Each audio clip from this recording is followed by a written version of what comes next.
Selamat malam, Bapak Ibu, saudara-saudara, sidang jemaat yang dikasihi dan diberkati Tuhan. Patut kita menaikkan pujian dan syukur kepada Tuhan atas kasih, tuntunan dan penyertaannya, sehingga pada malam hari ini kita masih diberi waktu dan kesempatan oleh Allah untuk datang bersekutu, memuji dan memuliakan namanya lewat ibadah evangelisasi yang kita laksanakan bersama pada malam hari ini. Oleh karena itu, dalam persekutuan ibadah kita malam ini, kita akan membaca, mendengarkan dan merenungkan kebenaran firman Tuhan. Oleh karena itu, sebelumnya kita membaca dan merenungkan kebenaran firman Tuhan, terlebih dahulu kita berdoa, kita mohon kekuatan dari Tuhan, sehingga kita dapat mengerti dan memahami akan kebenaran firman-Nya, dan kita boleh berlakukan dalam sepanjang perjalanan hidup kita. Untuk itu mari kita satu dalam doa, kita berdoa. Kepadamu ya Allah Bapa di surga, kami naikkan ungkapan syukur dan terima kasih atas waktu dan kesempatan yang indah yang Tuhan anugerahkan buat kami, para umat-Mu yang percaya. Malam hari ini Tuhan, kami boleh bersekutu, memuji dan memuliakan nama Tuhan. Dalam ibadah kami pada saat ini Tuhan, kami akan dilandasi dengan pembacaan dan pemberitaan firman-Mu. Hadir dan kuasailah hati pikiran kami, agar kami dapat mengerti akan segala kehendak Tuhan melalui firman yang hendak kami baca dan hendak kami renungkan saat ini. Ya Bapa di surga, berfirmanlah, karena kami semua telah sedia untuk mendengarkan firman. Amin. Firman Tuhan yang kita hendak renungkan bersama dalam ibadah evangelisasi pada malam hari ini terambil dari kitab Bilangan pasal 11. Kitab Bilangan pasal 11, ayatnya yang ke-11 hingga ayatnya yang ke-23. Bilangan pasal 11, ayat 11 hingga ayatnya yang ke-23. Mari kita mengikuti pembacaan dari firman Tuhan ini. Lalu berkatalah Musa kepada Tuhan, "Mengapa kau perlakukan hamba-Mu ini dengan buruk? Dan mengapa aku tidak mendapat kasih karunia di mata-Mu, sehingga Engkau membebankan kepadaku tanggung jawab atas seluruh bangsa ini? Akukah yang mengandung seluruh bangsa ini, atau akukah yang melahirkannya? Sehingga Engkau berkata kepadaku, pangkulah dia seperti pak pengasuh memangku anak yang menyusu. Berjalan ke tanah yang Kau janjikan dengan bersumpah kepada nenek moyangnya. Dari manakah aku mengambil daging untuk diberikan kepada seluruh bangsa ini? Sebab mereka menangis kepadaku dengan berkata, berilah kami daging untuk dimakan. Aku seorang diri tidak dapat memikul tanggung jawab atas seluruh bangsa ini, sebab terlalu berat bagiku. Jika Engkau berlaku demikian kepadaku, sebaiknya Engkau membunuh aku saja, jika aku mendapat kasih karunia di mata-Mu, supaya aku tidak harus melihat celakaku. Lalu berfirmanlah Tuhan kepada Musa, kumpulkanlah di hadapanku di antara para tua-tua Israel 70 orang yang Kau ketahui menjadi tua-tua bangsa dan pengatur pasukannya. Kemudian bawa mereka ke kemah pertemuan, supaya mereka berdiri di sana bersama-sama dengan Engkau. Maka aku akan turun dan berbicara dengan Engkau di sana. Lalu sebagian dari roh yang hinggap padamu akan kuambil dan kutaruh atas mereka. Maka mereka bersama-sama dengan Engkau akan memikul tanggung jawab atas bangsa itu. Jadi tidak usah lagi engkau seorang diri memikulnya, tetapi kepada bangsa itu haruslah kau katakan, kuduskanlah dirimu untuk besok, maka kamu akan makan daging, sebab kamu telah menangis di hadapan Tuhan dengan berkata, siapa yang akan memberi kami makan daging begitu baik keadaan kita di Mesir, bukan? Tuhan akan memberi kamu daging untuk dimakan. Bukan hanya 1 hari kamu akan memakannya, bukan 2 hari, bukan 5 hari, bukan 10 hari, bukan 20 hari, tetapi genap sebulan lamanya, sampai keluar dari dalam hidungmu dan sampai kamu muak, karena kamu telah menolak Tuhan yang ada di tengah-tengah kamu dan menangis di hadapannya dengan berkata, untuk apakah kita keluar dari Mesir? Tetapi kata Musa, bangsa yang ada bersama aku ini berjumlah 600.000 orang berjalan kaki. Namun engkau berfirman, daging akan kuberikan kepada mereka, dan genap sebulan lamanya mereka akan memakannya. Dapatkah sekian banyak kambing domba dan lembu sapi disembelih bagi mereka, sehingga mereka mendapat cukup? Atau dapatkah ditangkap segala ikan di laut bagi mereka, sehingga mereka mendapat cukup?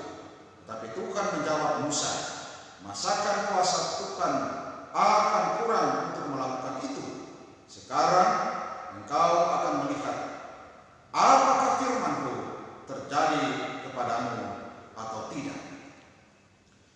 Sekian jauh bahagian firman Tuhan yang hendak kita renungkan bersama dalam ibadah evangelisasi kita pada malam hari ini. Dan Yesus pernah berkata, yang berbahagia ialah mereka yang mendengarkan firman Allah, selalu memelihara dan memperlakukan dalam sepanjang kehidupannya. Ibu bapak, saudara-saudara sekalian jemaat yang diberkati Tuhan, selamat malam dan salam. Dari bahagian firman Tuhan yang telah kita baca dan hendak kita renungkan bersama pada ibadah saat ini, dan tema renungan kita ialah jangan bosan. Ibu bapak, saudara-saudara jemaat yang diberkati Tuhan, tentu kita telah mengetahui bersama bahwa Alkitab yang kita bawa ke gereja, ke tempat-tempat ibadah, itu adalah sebuah tulisan yang banyak berbicara tentang realita iman. Dan juga peringatan untuk setiap orang percaya hidup selalu setia kepada Tuhan. Sehingga dengan demikian, ketika kita hendak melaksanakan apa yang menjadi aktivitas kita, maka segala sesuatunya harus berlandaskan akan kebenaran firman Allah. Karena hanya dengan kebenaran firman Allah kita diperingati untuk melakukan ataupun memutuskan sebuah perkara yang kita alami dalam hidup ini atau dalam kehidupan kita. Baik ketika kita berada dalam suasana duka cita, ataupun ketika kita berada dalam suasana yang penuh dengan sukacita, yang penuh dengan kegembiraan, terkadang muncul pertanyaan dalam hidup ini. Mengapa Tuhan harus memberikan manusia yang begitu setia dan percaya kepadanya dengan cobaan? Bahkan ketika manusia berada dalam pimpinan dan penyertaan Tuhan, manusia tidak akan jatuh dalam pencobaan tersebut. Oleh karena itu, mari kita lihat kebenaran firman Tuhan yang melayani kita dalam ibadah saat ini. Ibu bapak, saudara-saudara yang dikasihi dan diberkati Tuhan, di dalam hidup ini ada dua hal yang seringkali menguji manusia, menguji kita sebagai orang percaya, menguji kita sebagai keluarga Kristen. Yang pertama, ketika kita berada dalam segala kelimpahan, kecukupan. Dan yang kedua, ketika kita berada dalam segala kekurangan. Dan ketika manusia berada dalam situasi seperti ini, manusia harus dapat tetap menguasai serta mengendalikan diri mereka. Contoh, pencobaan ini telah terjadi dan dirasakan dalam kehidupan umat Israel ketika mereka dalam perjalanan keluar dari Mesir menuju ke tanah perjanjian,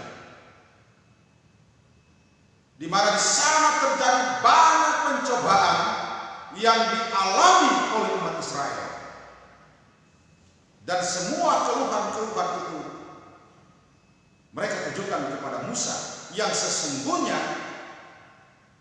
hal itu mereka lakukan protes kepada Allah. Oleh karena itu, melalui firman Tuhan yang sementara kita renungkan dalam ibadah evangelisasi saat ini, mari bersama-sama kita mencoba melihat bagaimana realitas iman dan relasi hubungan timbal balik antara bangsa Israel dengan Allah melalui perantaraan Musa sebagai abdi Allah. Dalam situasi ini kita dapat melihat bersama bahwa bangsa Israel sedang berada dalam situasi yang sangat-sangat buruk, di mana kedosanan mereka yang hanya mengkonsumsi mana dalam sepanjang hari membuat bangsa Israel ingin merasakan sesuatu yang berbeda untuk mereka konsumsi dan dapatkan dari Allah. Rasa bosan tersebut membuat bangsa Israel menjadi bersungut-sungut terhadap sesuatu yang telah diberikan oleh Allah untuk menjamin kehidupan mereka. Bapak Ibu saudara-saudara, makanan mana ini sejenis atau seperti ketumbar. Nah, itu yang menjadikan umat Israel mereka bosan dengan makanan ini, sehingga mereka membutuhkan makanan yang lain.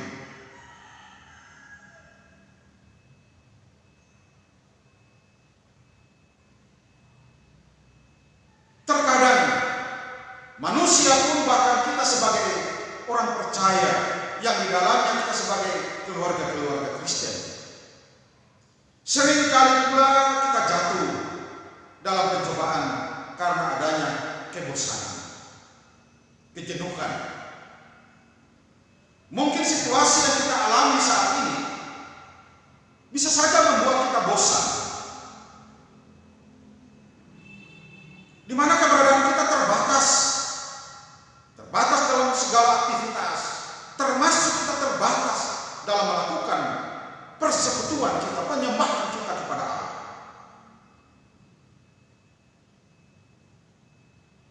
Dan akhirnya kita pun menjadi orang yang bersungut-sungut. Dan mungkin seringkali kita mengeluarkan pertanyaan-pertanyaan ataupun ucapan-ucapan bibir yang tidak dapat lagi terkendalikan. Sehingga pada akhirnya kita akan saling mempersalahkan antara satu dengan yang lain, dan juga mungkin kita akan mempersalahkan Tuhan atas apa yang kita alami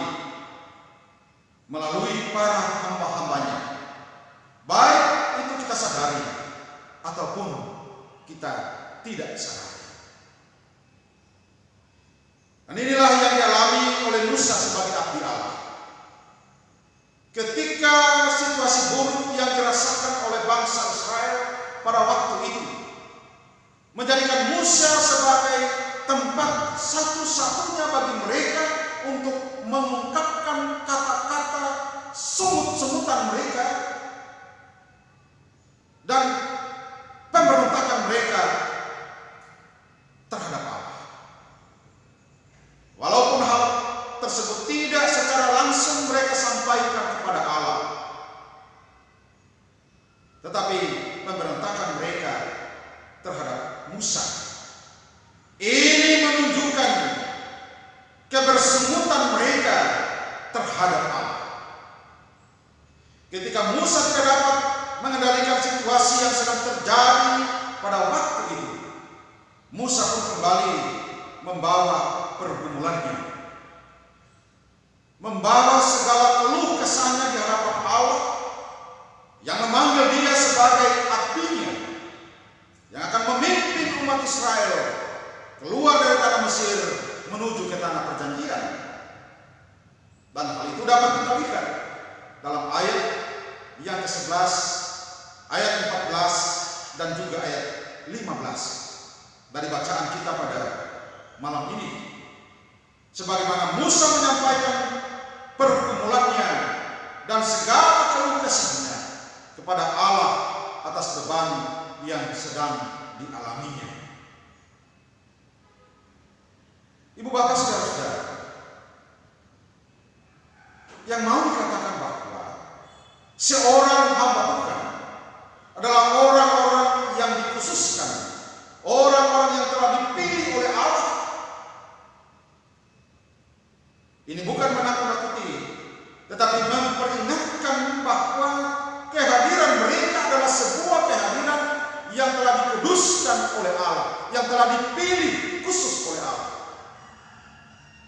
Dan apa yang dialami oleh Musa membuat kita menyadari bahwa sebagai keluarga-keluarga Kristen, sebagai orang-orang percaya, ada saatnya manusia berada dalam situasi yang tidak dapat dikendalikan olehnya, sehingga dalam situasi tersebut membawa manusia dan kita sebagai keluarga Kristen hendaknya menyadari bahwa hanya dengan kuasa Allah situasi tersebut dapat terkendalikan.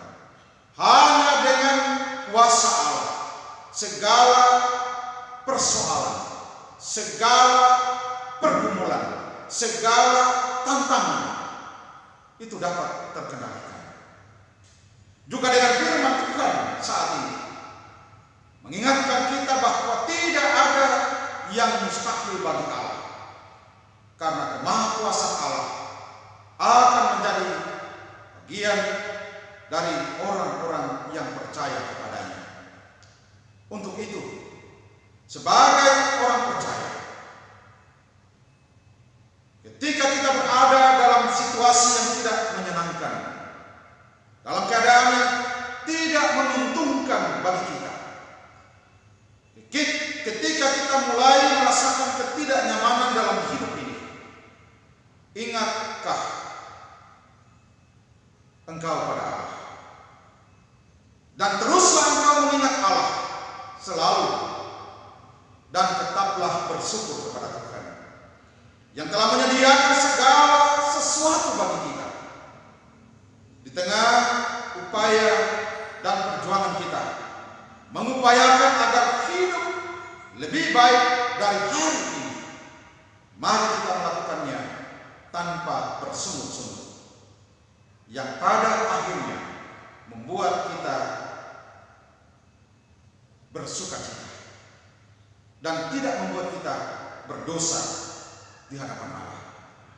Kita membawa segala pergumulan kita membawa segala keluh kesah kita di hadapan Allah dengan penuh kerendahan hati, serta memohon agar Allah berpihak kepada kita dan tanpa ragu untuk terus mengandalkan kemahakuasaan Allah dalam kehidupan baik pribadi, keluarga kita, maupun dalam persekutuan kita sebagai jemaat, bahkan dalam kehidupan kita sebagai masyarakat.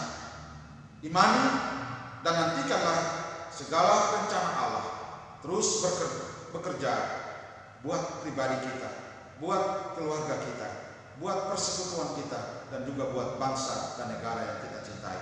Terpujilah nama Tuhan kita Yesus Kristus. Amin.